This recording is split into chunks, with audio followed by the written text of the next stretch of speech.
पुरानी बात है लेकिन सबक आज भी जिंदा है। एक बड़ा ही ताजदार, इंसाफ पसंद और अमीर बादशाह था।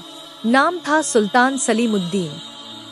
उसकी रियासत दूर दूर तक मशहूर थी। उसके महल संगमरमर से बने हुए थे, फौज हजारों की तादाद में, और हर हुक्म की तामील पलकों पर होती थी। उसकी एक ही बेटी थी, शहजादी ज़रीन। वह सिर्फ हुस्न में ही नहीं, इल्म, तहजीब और अदब में भी लाजवाब थी।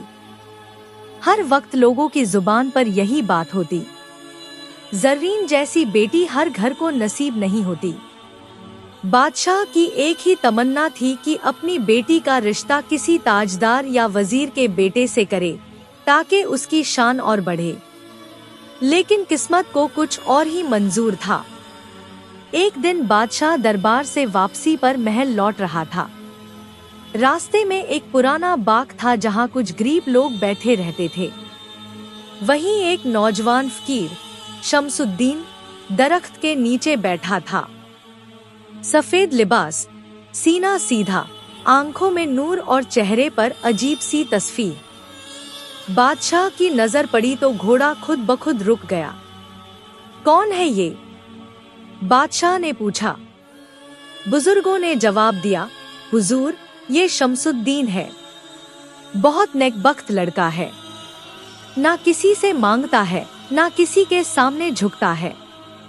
दिन रात इबादत में गुजारता है। बादशाह ने उसे बुलवाया। तुम क्या चाहते हो? शम्स मुस्कराया, जो अल्लाह ने दे रखा है वही काफी है। बादशाह से क्या लेना? बादशाह हैरान रह गया।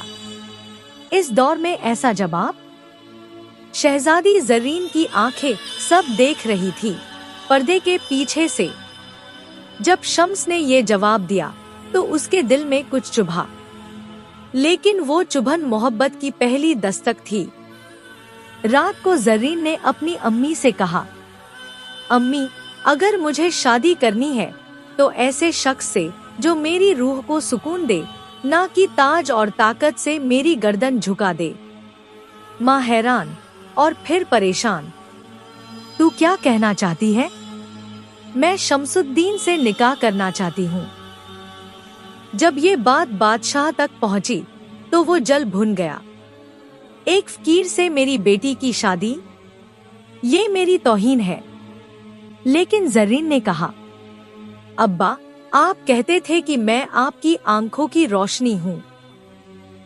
क्या मेरी रोशनी सिर्फ आपकी ताजपोशी के लिए थी या मेरी खुशी के लिए भी? बादशाह ने कुछ दिन सोचा, फिर एक शर्त रख दी।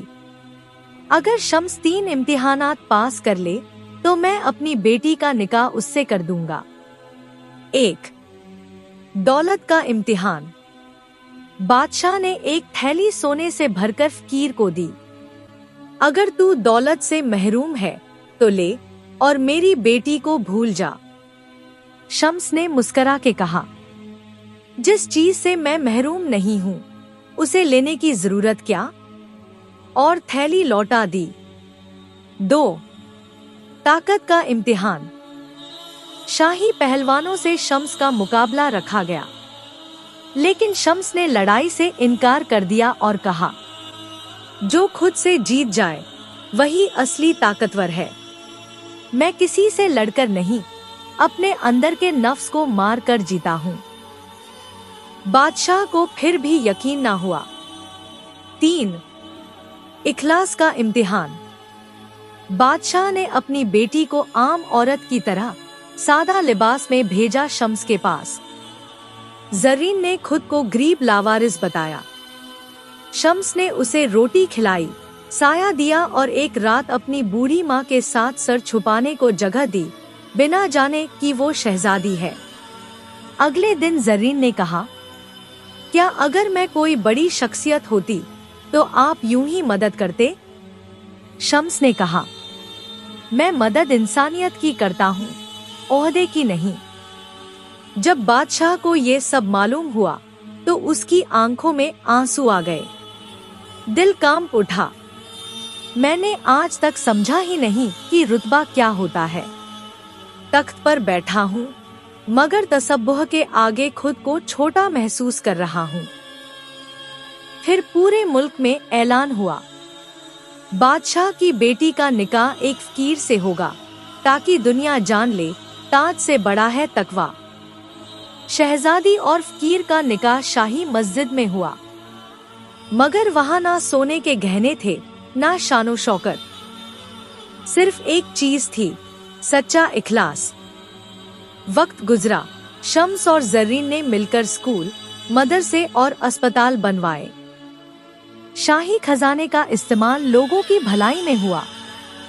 बादशाह ने ताज बेटे को नहीं, बल्कि शमसुद्दीन को सौंपा, ताकि इंसाफ, इंसानियत और इल्म का बोलबाला रहे।